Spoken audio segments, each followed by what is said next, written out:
પહેલાના જમાનામાં જેમ જમીનદારો જાગીરદારોનું રાજ હતું અને બાકીના લોકો એને ત્યાં મજૂરી કરવા જતા હતા, એવી સ્થિતિનું પુનઃનિર્માણ થાય એવી દહેશત સેવાઈ રહી. જે ગુજરાતમાં મૂડીપતિઓ છે જેમને પહેલાં જ સરકારે ગૌચરની જમીનો પધરાવી દીધી, જે ઉદ્યોગપતિઓને સરકારી પડતર હતા એ જ પધરાવી દેવામાં આવ્યા, એ જ ઉદ્યોગપતિઓ અને મૂડીપતિઓ મોટા પ્રમાણમાં ખેડૂતોની જમીન હડપ કરી જશે, પચાવી પાડશે. નમસ્કાર, ક્રાંતિ માર્ગથી હું વિમિત કુમાર.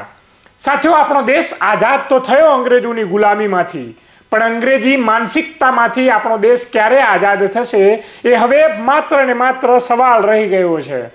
આપણા દેશના બંધારણના ઘડવૈયાઓ અને આ દેશની આઝાદી માટે પોતાનું જેને લોહી વહાવ્યું છે તમામ સ્વાતંત્રતા સેનાનીઓએ આ દેશની માટે એક સપનું જોયું હતું કે આપણા દેશમાં એ સમાનતા સ્થાપિત થવી જોઈએ અને સદીઓ સુધી સમાનતા રહેવી જોઈએ. તો એ પછી આર્થિક સમાનતાની વાત હોય, રાજનૈતિક સમાનતાની વાત હોય કે સામાજિક સમાનતાની વાત હોય, જો આજે હું આર્થિક સમાનતાની વાત કરું તો મને દુઃખ સાથે કહેવું પડી રહ્યું છે કે દેશની 90% સંપત્તિ એટલે કે ધન રૂપિયા આ દેશના 10%થી પણ ઓછા ઉદ્યોગપતિ પાસે કેદ છે, મૂડીપતિ પાસે, પૂંજીપતિ પાસે કેદ છે, સંગ્રહિત છે. અને આજે આર્થિક અસમાનતા છે એને દૂર કરવાની જવાબદારી જે સરકારો પાસે છે એ જવાબદારી અદા તો નથી કરતી, પણ આ ઉદ્યોગપતિ માટે વધુ ધન કેવી રીતે પ્રાપ્ત કરી શકે, આ ઉદ્યોગપતિ ધનવાન લોકો વધુ ધનવાન કઈ રીતે બની શકે, એવા પ્રયાસો માટે એમના માટેના જે રસ્તાઓ છે એ રસ્તા સાફ કરતી જોવા મળે છે આ દેશની સરકારો, આ રાજ્યની સરકારો. જેવી રીતે આ 90% સંપત્તિ આ ઉદ્યોગપતિ પાસે પહોંચી, એવી રીતે આવનારા સમયમાં આ જે ખેડૂતો છે એ ખેડૂતોની જે જમીન છે એ પણ આ ઉદ્યોગપતિ આસાનીથી પોતાની પાસે રાખી શકે, પોતાની પાસે સંગ્રહિત કરી શકે એવો કાયદો ગુજરાત સરકાર લાવવા જઈ રહી છે. અને એની માહિતી પ્રેસ કોન્ફરન્સ કરીને વિપક્ષના નેતા અમિત ચાવડાએ આપી. એમણે કહ્યું કે ગુજરાત સરકાર કાયદો લાવવા જઈ રહી છે કે જે ખેડૂત નથી એવા વ્યક્તિઓ પણ એટલે કે બિન ખેડૂત વ્યક્તિ પણ ખેડૂતની જમીન ખરીદી શકશે. અને આ ખરીદીની ક્ષમતા કોની પાસે હોય? આ ક્ષમતા આ ઉદ્યોગપતિ પાસે હોય, જેની પાસે પૈસાનો પાવર છે. એ ઉદ્યોગપતિ જ આ ખેડૂતોની જમીન ખરીદી જશે અને ખેડૂતો જમીન આસાનીથી વેચતા પણ આપણને જોવા મળે છે. અત્યાર સુધી તો એવું હતું ખેડૂતની જમીન ખેડૂતો જ ખરીદી શકતા હતા, પણ હવે આ ઉદ્યોગપતિને પણ ખેતીની જમીન ખરીદવાનો અવસર પ્રાપ્ત થશે આ સરકારની મહેરબાનીથી. આ સરકારની મહેરબાનીથી કે સરકારની શું મનસા છે એ તો હવે જ્યારે કાયદો આવે ત્યારે ખબર પડે, પણ અત્યારે વિચારણા ચાલી રહી છે. અને જો આવું થયું તો આની દૂરોગામી અસર જોવા મળશે. દૂરોગામી એવી અસર જોવા મળશે કે આ જે જમીન છે, જો આ ઉદ્યોગપતિ પાસે જેવી રીતે 90% સંપત્તિ આવી જાય એવી રીતે તમામ ખેડૂતોની જમીન આ ઉદ્યોગપતિ પાસે કેદ થઈ જાય તો ખેતી કોણ કરશે? આ ઉદ્યોગપતિઓ. આ ઉદ્યોગપતિઓ શું પાવડો અને કોદારી લઈને પાણી વાળવા માટે થોડા જવાના છે? આ થોડા ખેતી કરવાના છે? સૂટ બૂટ પહેરીને થોડા ખેતી કરવા જવાના છે? ખેતી તો એ લોકો કરી શકતા જે ખેડૂત હતા, પણ જે નથી ખેડૂત એ પણ જમીન ખરીદ છે.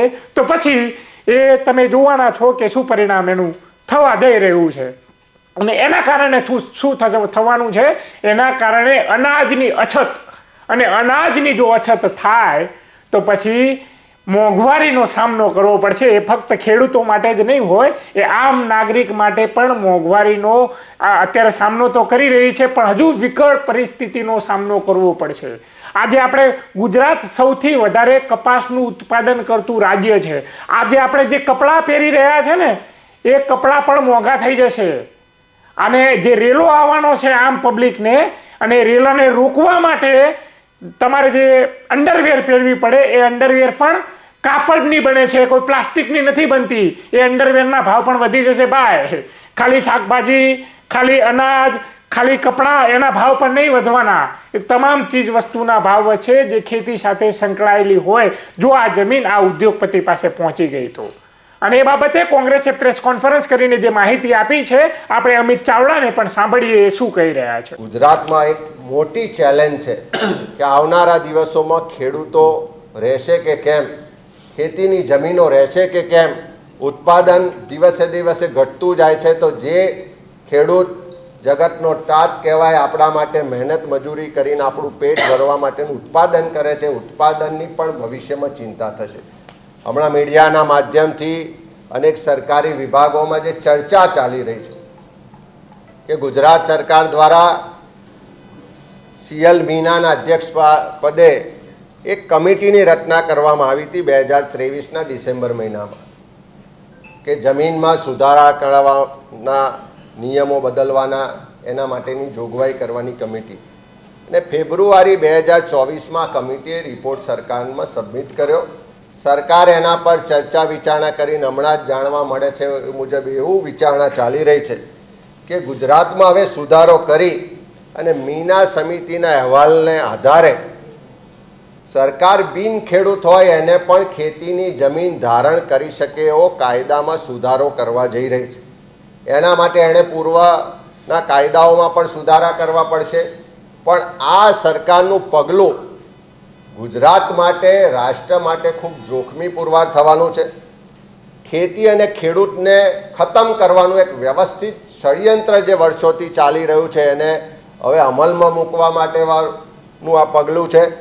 છેલ્લા 30 વર્ષની સરકારની નીતિઓને કારણે જ ખેતીની જમીનો વેચાઈ, ખેડૂતો ઘટ્યા, ખેતીની જમીન ઘટી અને ફરી પાછી જમીનો મૂડીપતિઓ પાસે કેન્દ્રિત થઈ.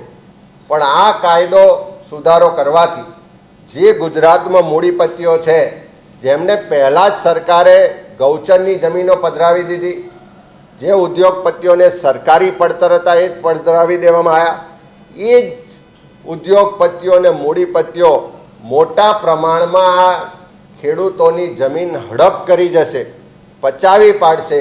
એનું મોટા પ્રમાણમાં કેન્દ્રીકરણ થશે ને પહેલાંના જમાનામાં જેમ જમીનદારો, જાગીરદારોનું રાજ હતું અને બાકીના લોકો એને ત્યાં મજૂરી કરવા જતા હતા, એવી સ્થિતિનું પુનઃનિર્માણ થાય એવી દહેશત સેવાઈ રહી છે.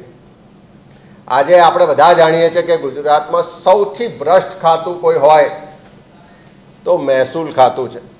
મોટા પ્રમાણમાં બિન ખેડૂતને ખોટી રીતે ખેડૂત બનાવવાનું એક વ્યવસ્થિત નેટવર્ક ગુજરાતમાં ચાલી રહ્યું છે અને એના આધારે કરોડો રૂપિયાનો ભ્રષ્ટાચાર થઈ રહ્યો છે.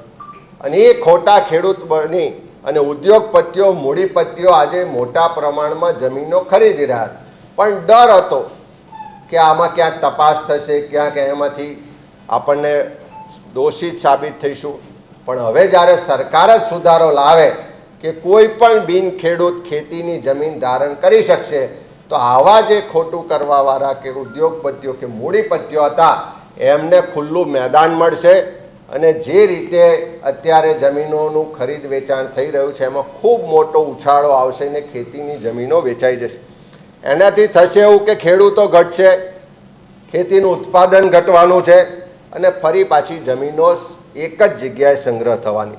જે કોંગ્રેસની સરકારે ખેત મજૂરમાંથી, ગણોતિયામાંથી ખેડૂત બનાવ્યા હતા, SC, ST, પછાત વર્ગના, ગરીબ વર્ગના લોકોને સમૃદ્ધ બનાવ્યા હતા, ફરી પાછા આ કાયદામાં સુધારો થવાથી આ લોકો ખેતમજૂર બનશે, ફરી પાછા મધ્યમ વર્ગમાંથી ગરીબ બનવાની દહેશત છે. અમે સરકારને વિનંતી સાથે ચેતવણી પણ આપવા માગીએ છીએ કે આવો કોઈ સુધારો કરતા પહેલાં ગુજરાતની પ્રજા સાથે પણ પરામર્શ કરજો, રાજકીય પાર્ટીઓ સાથે પણ પરામર્શ કરજો. અન્યથા તમે જે સુધારો કરવા જઈ રહ્યા છો કે બિન ખેડૂત પણ ગુજરાતમાં ખેતી લાયક જમીન ખરીદી શકશે, આ સુધારાનો અત્યારે જે ખાલી ચર્ચા છે એનો પણ ખેડૂતો વિરોધ કરી રહ્યા છે. સામાજિક સંગઠનો, ખેડૂત સંગઠનો પણ વિરોધ કરી રહ્યા છે અને કોંગ્રેસ પાર્ટી પણ એનો સખત શબ્દોમાં વિરોધ કરે છે.